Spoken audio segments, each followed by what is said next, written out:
먼저 말씀 전하기 전 실례한데요. 옷 좀 벗겠습니다.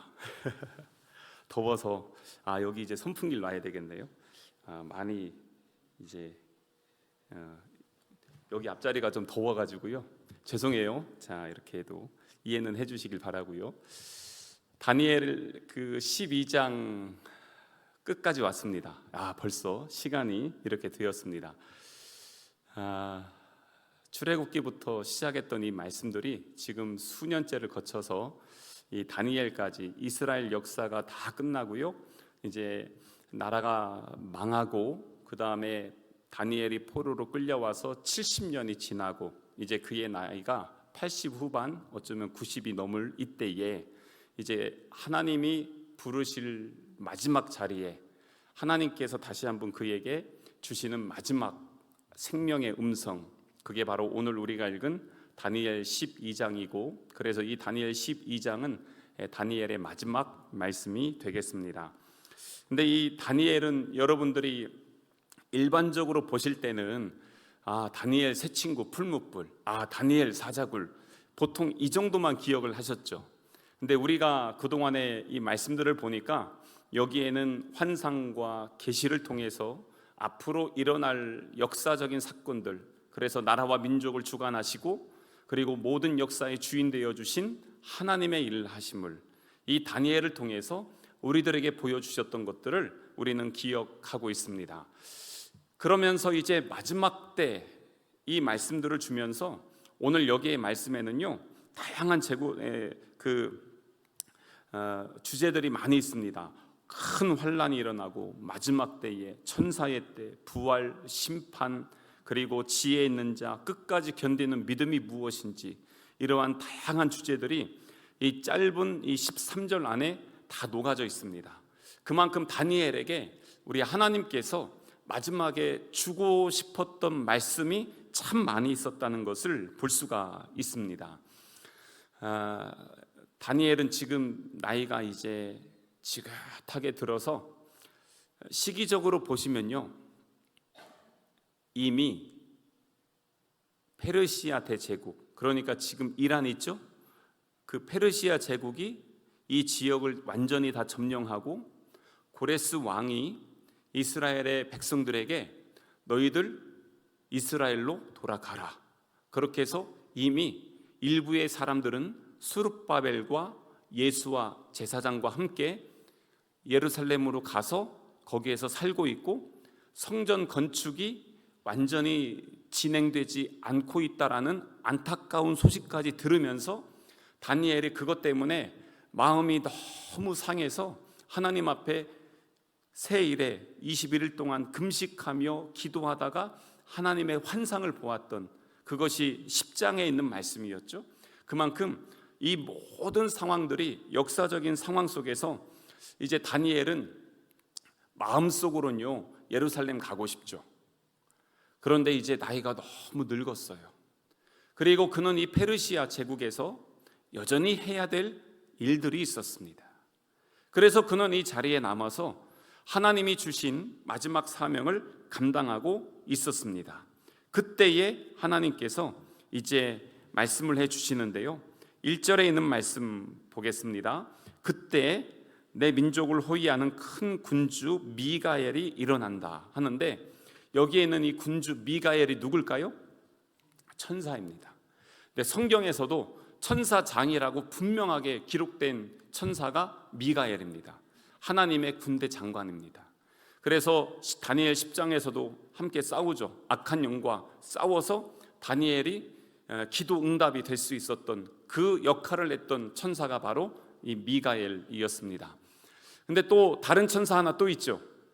가브리엘 있죠. 가브리엘은 하나님의 기쁜 소식을 전하는, 그래서 다니엘에게도 왔고 그리고 또 우리 그 세례 요한의 수태고지 뭐 이런 여러 가지 상황들 가브리엘이 있습니다. 근데 또 하나 있습니다. 성경엔 잘 나오지 않는데 정통적으로 받아들여지는 루시엘이라고 있습니다. 루시엘이 뭐냐면 하나님을 찬양하는 천사장입니다. 근데 이 하나님을 찬양하는 이 천사장이 원래 이 천사도요 피조물이라서 잘못하면 교만해집니다. 그래서 어떻게 되냐면 이놈이 자기가 하나님처럼 높아지려고 자기 밑에 있는 천사들을 다 모아서 하나님께 대적합니다. 그래서 우리 하나님 앞에 타락한 천사가 되고요, 이게 사탄이 됩니다. 그래서 우리가 보통 사탄 할 때 루시퍼 하잖아요. 이 루시퍼가 원래 루시엘에서 루시퍼로 이렇게 바뀌어진 것입니다. 그래서 오늘 말씀에 보면은 이 미가엘이 여기에 있는데 1절에도 보면요, 환란이 있을 거래요. 그런데 이 환란이 있는데 개국 이래로 그때까지 없던 환란이 것이다.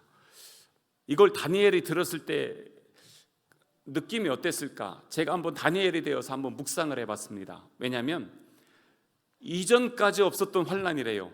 그의 삶을 보세요. 나라가 망하는 걸 봤습니다. 포로가 되어서 왔습니다. 비참한 삶을 살았습니다. 자기 동족들이 죽어가는 것을 보았습니다. 왕이 죽고요, 그리고 정권이 바뀌면서 큰 전쟁을 몇 번이나 겪었습니다. 이 정도면 큰 환란 아닙니까? 우리 어르신들 일제시대, 6.25, 산업화, 그 수많은 시간들 속에서 만나면 옛날 얘기하실 때 막 힘들었다 이런 얘기 하시잖아요. 다니엘이 그거보다도 정말 훨씬 더 심한 힘든 시간들을 보냈는데 하나님 뭐라고 하냐면 더 큰 환란이 있을 거야 이렇게 말씀하십니다. 아니 그러면 얼마나 큰 환란입니까? 이런 환란의 때가 있다는 거예요. 그런데 이러한 때에 그러면 하나님은 아무것도 안 하고 그냥 있을까요? 성경에 보면은 마지막 때의 환란에 대한 이야기를 계속 주십니다. 예수님도 직접 말씀하십니다. 마태복음 24장에 보면은요, 이는 그때에 큰 환란이 있겠습니다. 창세로부터 지금까지 이런 환란은 없었고 후에도 없으리라 라고 말씀합니다. 그러니까 마지막 때 우리가 예수 그리스도 믿으면 잘 되고 평안하고 이루어질 것 같은데 성경은 항상 뭐라고 얘기하냐면 고난이 있을 것이고 환란이 있겠다는 거예요. 그런데 이 고난과 환란은 뭐냐면 믿는 자들에게 주시는 연단인 것이에요. 그렇기 때문에 이게 반드시 있다는 것이고 통과해야 된다는 것입니다. 여기에서 1차 걸러지는 사람들이 있어요. 뭐냐면 왜 예수 믿는데 고난이 있냐는 거예요. 이해를 못하겠다는 것이죠. 예수 믿으면 잘 돼야지, 복 받아야지, 형통해야지, 왜 어려움이 있습니까? 근데 성경에서 보면 예수 믿고 은혜로 복 받는 사람들도 있지만 그 사람들도 그냥 복 받은 게 아닙니다. 아브라함이 그냥 복 받았습니까? 믿음의 조상이 그냥 되었습니까? 그러지 않습니다. 모세는 한순간에 처음부터 잘 돼가지고 그가 이스라엘을 출애굽하는 역사의 주인공이 되었습니까? 40년의 광야 연단과 훈련이 있었습니다. 게다가 다윗도 마찬가지고요. 믿음의 사람들이 보면은 그 환난과 인내와 그 연단을 통해서 다듬어지는 과정들이 있음을 볼 수 있습니다. 우리의 신앙은 어떻습니까? 제가 이렇게 여러분들 뵈면요, 기도 제목들이 막 조금씩 보이거든요. 삶이 만만치는 않습니다. 게다가 가정들의 기도 제목 없는 집이 어디 있습니까? 수많은 기도 제목들이 있습니다. 젊은 분들부터 연세 있는 분들까지 다 개인의 기도 제목을 가지고 하나님 앞에 나오는 것입니다. 그런데 그러한 가운데서 하나님께서 하시는 말씀이 있어요. 1절 뒤에 보면은 이 책에 기록된 모든 자가 구원을 받을 거라는 것입니다. 그게 뭐냐면 하나님이 함께 하신다는 것이고 하나님이 포기하지 않는다는 것입니다. 환난 중에도 붙들어 주시고 그 수많은 상황 환경 속에서도 여호와는 나의 목자가 되어 주셔서 나를 인도하여 주신다는 것이에요. 그렇기 때문에 하나님의 구원이 이루어지는 것입니다. 그래서 이 시편 46편에도 하나님은 우리의 피난처시요 힘이시니 환난 중에 만날 큰 도움이시라 이렇게 말씀하시죠. 우리의 도움이십니다. 그래서 힘들고 어려운 일 있으면 누구한테 가야 돼요? 하나님한테 가야 돼요. 근데 꼭 사람 의지하니까 문제가 되는 것입니다. 홍해 앞에서 하나님이 함께 하셨죠. 광야에서 하나님 함께 하셨죠. 우리의 모든 인생의 걸음에서 되돌아보니까 지금까지 지내온 것 누구의 은혜예요? 주의 크신 은혜인 줄로 믿습니다. 그래서 이 환난 중에 우리가 하나님께서 테스트를 해요. 내 아들과 딸이 온전한 믿음으로 서고 있는가? 그걸 우리 주님 보고 싶어 하세요. 근데 평상시에는 그걸 잘 몰라요. 제가 그래서 가끔씩 농담으로 말씀하는 게 살랑살랑 주님이 이렇게 부르실 때 그때 아멘 주 예수의 하면서 오면 얼마나 좋겠어요? 네, 꼭 환난의 파도가 치고 폭풍우가 인생에 막 몰아치면 그때서 막 전부여 의지 없어서 손들고 옵니다 막 이러면서 꼭 그때 온단 말이에요. 근데 그래서 좋은 말로 할 때 오세요. 그게 제일 편한 겁니다. 그리고 늘 하나님 안에 거한다는 것이 얼마나 큰 은혜인지 몰라요. 그래서 환난이 있을 때는요, 예배의 자리를 지켜야 돼요. 인생의 어려움이 있을 때는 하나님 앞에 엎드려져서 기도해야 됩니다. 어떻게 해야 될지 모를 때 성령님을 붙들고 인도하심을 구해야 되는 것입니다. 다니엘의 모든 삶이 그랬습니다. 그는 포로로 끌려왔어요. 그가 세상적으로 볼 땐 이제 고위공직자까지 올라갔습니다. 그러면 다 편하고 좋았을까요? 그가 사자굴에 들어갔을 때는 그 제국의 총리였을 때 들어갔습니다. 그는 젊었을 때나 나이 들었을 때나 포로 신분이었을 때나 국무총리의 자리에 있을 때나 인생이 편한 적이 한 번도 없습니다. 남들이 볼 때는 와 다니엘 좋겠다 이렇게 얘기할 수 있지만 그의 인생 결코 편하지 않았습니다. 여러분 월세 살다가 전세 살면 기분 좋고 전세 살면 내 집 하나 가졌으면 좋겠다 하고 또 내 집 있으면 이제 더 좋은 차도 더 넓은 집으로 그렇게 하면서 좋은 집 좋은 차 갖고 있는 사람들 보면 얼마나 행복할까 그렇게 생각하실 수 있잖아요. 그분들 만나면요 다 기도 제목들이 있습니다. 인생에 없는 사람들이 없어요. 그렇기 때문에 이 다니엘도 그러한 모든 상황 속에서 되돌아보니까 인생의 수많은 굴곡진 환경 속에서 하나님이 함께 하셨구나 그것을 기억하게 된 것이에요. 근데 오늘 말씀에서는 그거보다 더 특별한 은혜를 주세요. 그게 뭐냐면 2절에 있는 말씀입니다. 2절을 보면 땅의 티끌 가운데 자는 자 중에서 많은 사람이 깨어나 영생을 받는 자도 있겠고 수치를 당하여서 영원히 부끄러움을 당할 자도 있을 것이며, 이 말씀이 뭐냐면 구약 성경에서 가장 명확하게 분명하게 이야기하는 부활의 메시지입니다. 다시 한번 보세요. 땅의 티끌 가운데서 자는 자 중에, 성경에서 자는 자는 죽은 자를 표현하죠. 근데 잔다는 것은 뭐냐면 다시 심판의 자리 선다는 거예요. 많은 사람이 깨어나 영생을 받는 자, 이거는 생명의 부활로, 그리고 수치를 당하는 자, 심판의 부활로 이렇게 선다는 것입니다. 그래서 이게 우리 사도신경에 나오는 몸의 부활, 영생을 믿습니다, 이 고백이 여기에 분명하게 지금 나오고 있는 거예요. 성경을 보면은 그래서 창세기에서부터 부활의 메시지가 쭉 나와 있습니다. 그 에덴 동산에서 죄로 인해서 죽었어요. 그럼 이제 우리 안에는 사망이 왔어요. 그럼 그걸로 끝나야 됩니까? 그러지 않습니다. 우리를 구원하시기 위해 하나님이 찾아와 주셨습니다. 심판으로 끝나는 것이 아니라 우리를 찾아오신 예수님. 아브라함은 어땠을까요? 독자 이삭을 바치라고 했을 때 하나뿐인 아들을 어떻게 드리냐. 근데 그 다음날 새벽에 일찍 아들을 데리고 모리아 산으로 가요. 왜 그랬을까? 히브리서의 말씀을 보면 하나님께서 분명하게 내 아들을 살리실 거라는 것을 믿었다는 것입니다. 그렇기 때문에 아들과 함께 올라갔던 것입니다. 그래서 성경의 수많은 말씀들에 보면은 그 흐름들이, 부활의 말씀의 흐름들이 있고요, 그게 오늘 다니엘에서 분명하게 말씀해 주고 있습니다. 이것에 대한 결정체가 누구십니까? 예수님이시잖아요. 그래서 잠자는 자들의 첫 열매가 되어 주셨다. 그러면 이제 우리는 소망하잖아요. 우리에게 주신 하나님의 나라, 이 나라는 어떻게 주셨습니까? 예수 그리스도가 나를 위해서 죽으시고 부활하셨다는 그것을 믿는 믿음으로 말미암아 우리를 다 여겨주셔서 하나님의 자녀가 되었고, 그래서 하나님 나라의 거룩한 백성으로 이 땅에서 지금도 우리는 하나님 나라의 백성으로 살면서 하나님께서 우리를 부르시는 그날 우리는 영원한 하나님 나라에 들어갈 것을 믿는 믿음으로 사는 것, 이게 바로 부활 신앙인 것이에요. 이 모든 것을 우리 예수님이 주셨는데 그게 신약에만 있는 내용이 아니라는 거예요. 창세기에서부터, 창세기 정확하게 3장 15절부터 나와요. 아담의 후손의 이야기, 그게 예수님의 예언입니다.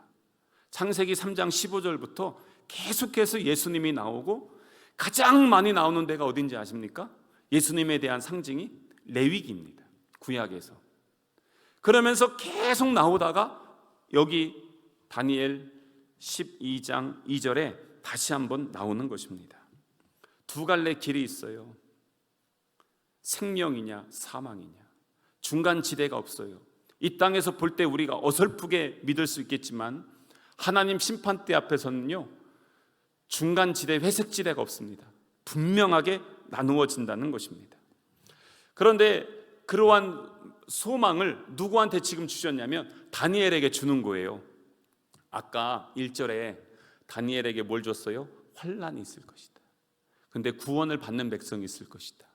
그런데 2절에 부활에 대한 말씀을 주셨을 때 다니엘의 그 마음이 어떨까요? 그 하나님의 영원한 생명에 대한 메시지가 그에게 딱 들려졌을 때, 그런데 이게 어디랑 이어지냐면 뒤에 보면은 13절 보세요. 13절에 보면 너는 가서 마지막을 기다리라. 이는 내가 평안히 쉬다가 끝날에는 내 몫을 누릴 것입니다. 저는요, 이 말씀을 다시 묵상하다가 너무 행복했어요. 다니엘이 평생을 어떻게 살았습니까? 그런데 인생의 황혼의 마지막에 하나님께서 그에게 들려주신 그 음성, 다니엘서의 맨 마지막에 보면 너는 마지막을 기다려라. 평생 기다리며 살지 않았어요? 처음에 그가 젊었을 때는 이스라엘의 회복을 기다렸어요. 근데 이스라엘이 회복이 됐어요. 근데 보니까 이스라엘 땅의 회복이 아니라 하나님은 그에게 하나님 나라 영적 이스라엘의 회복을 지금 보여주시는 거예요. 그러면서 이는 내가 이젠 평안히 쉬다가 내 몫을 누릴 것이다. 인생의 마지막에 하나님 안에서 평안의 은혜를 누리다가 몫을 누리는 그 하나님께서 얼마나 지금 위로해 주시고 격려해 주시는 거겠어요.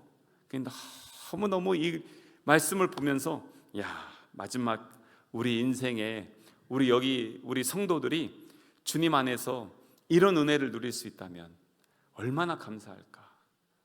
진짜 너무너무 이 말씀을 보면서 도전이 되고 또 행복했습니다.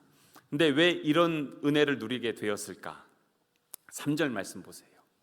3절에 보면은 지혜 있는 자는 궁창의 빛과 같이 빛날 것이요 많은 사람을 옳은 대로 돌아오게 한 자는 별과 같이 영원토록 빛나리라. 아멘. 근데 여기 지혜 있는 자는 누굴까요? 지혜는요, 여호와를 경외하는 것입니다.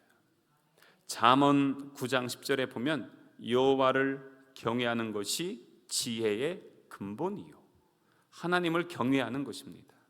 그런데 하나님을 경외하는데요, 그 지혜가 이제는 어떻게 삶에서 이루어지냐면 3절의 중간에 보니까 많은 사람을 옳은 대로 돌아오게 한 자는 별과 같이 영원토록 빛난대요.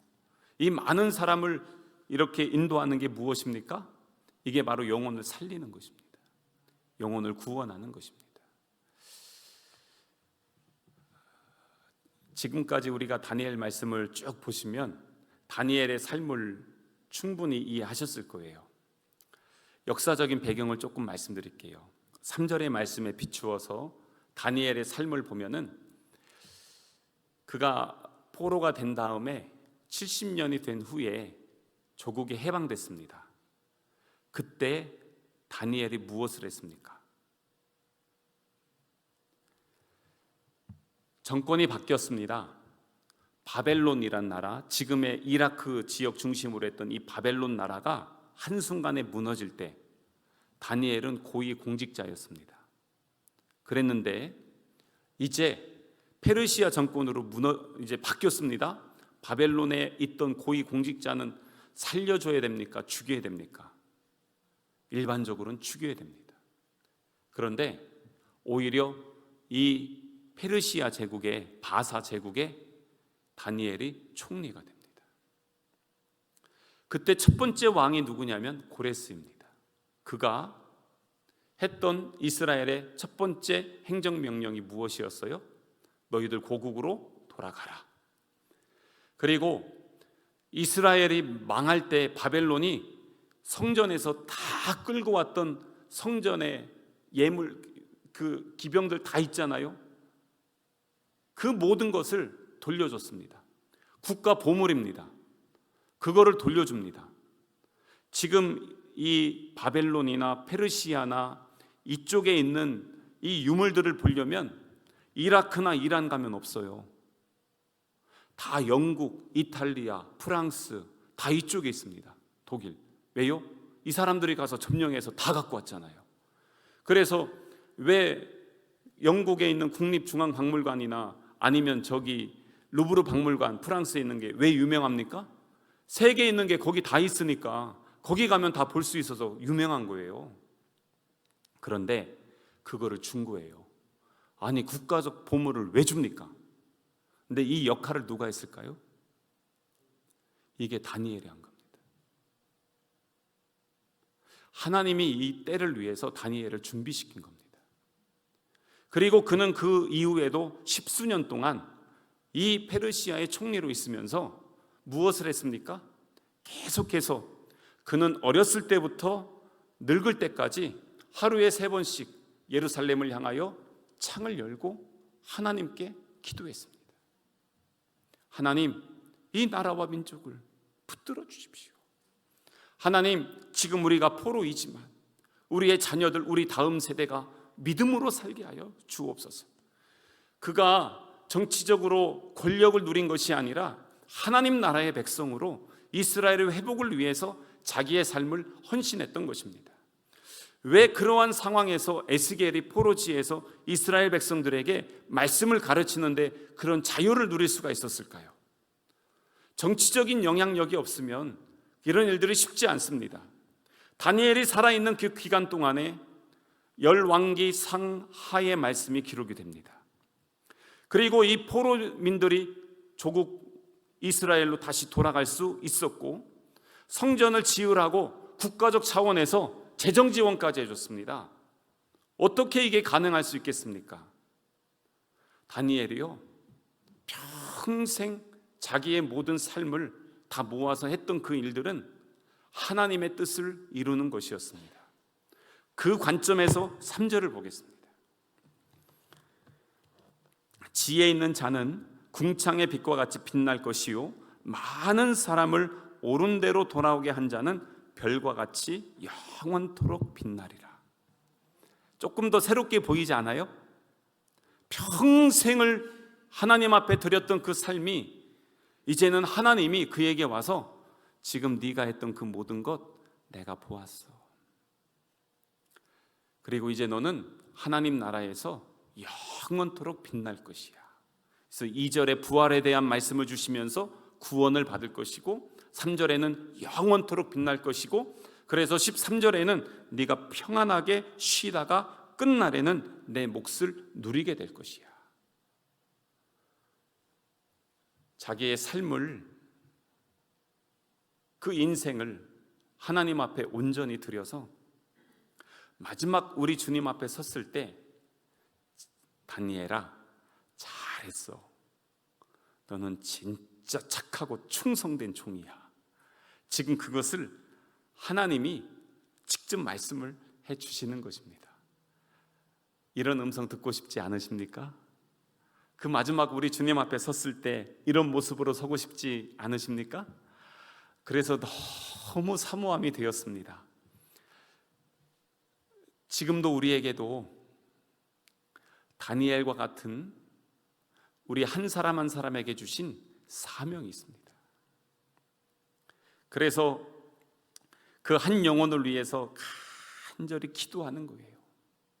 우리 성도들을 위해서 하나님, 저 영혼을 불쌍히 여겨주시고 육신의 연약함을 치료하여 주시고 영적 질병에서 자유하게 하여 주시고 저들의 가정이 회복되게 하여 주시고 주의 자녀들이 믿음의 반석 위에 세움받게 하여 주옵소서. 눈물의 기도 하나님께서 보신다는 것입니다. 여러분들이 이 예배의 자리에 나와서 하나님 앞에 예배하며 붙들고 말씀 안에 서기를 원했던 그 몸부림, 작은 몸짓 하나하나 하나님께서 보신다는 겁니다. 그러면서 한 영혼을 세워나가는 것, 그리고 한 영혼을 가르치는 것, 교사의 그 사명, 목장 리더의 그 사명, 하나님께서 그것을 기쁘게 여겨주심을 우리는 믿습니다. 다니엘이 지금 그 마지막까지 그 사명을 감당했을 때 하나님이 주시는 그게 은혜이고 축복인 거예요. 이런 것들을 다 하면서 하나님께서 이 보석같이 빛나는 그러한 한 영혼을 우리 주님께서 외면하지 않으셨던 거예요. 그가 엄청난 일들을 해서 하나님 앞에 칭찬받은 게 아니고요, 하나님 앞에 맡겨주신 사명 충성했기 때문에 하나님이 기뻐하시듯 우리의 한 사람 한 사람에게 맡겨주신 그 사명에 우리가 충성된 일꾼으로 섰을 때 우리 하나님께서 우리 한 영혼 중심을 보시고 기쁘게 받아주실 줄로 믿습니다. 그 자리에 함께 서기를 주님의 이름으로 축복합니다. 그런데 여기 이제 뒤에 더 보면은요, 다니엘이 이런 내용들을 쭉 얘기하니까 4절을 보세요. 다니엘이 마지막 때까지 이 말을 간수하고 이 글을 봉함이라 많은 사람이 빨리 왕래하며 지식을 더하리라 이렇게 하는데, 지금 이 마지막 때까지 이렇게 한다는 거는 하나님께서 그 때를 감춘다는 거예요. 정확하게 알려주지 않아요. 근데 우린 날짜를 알고 싶잖아요. 언제 주님이 오실지. 근데 성경에서도 항상 우리는 궁금한데 마태복음 24장 36절에서도 그 날과 그때는 아무도 모른대요.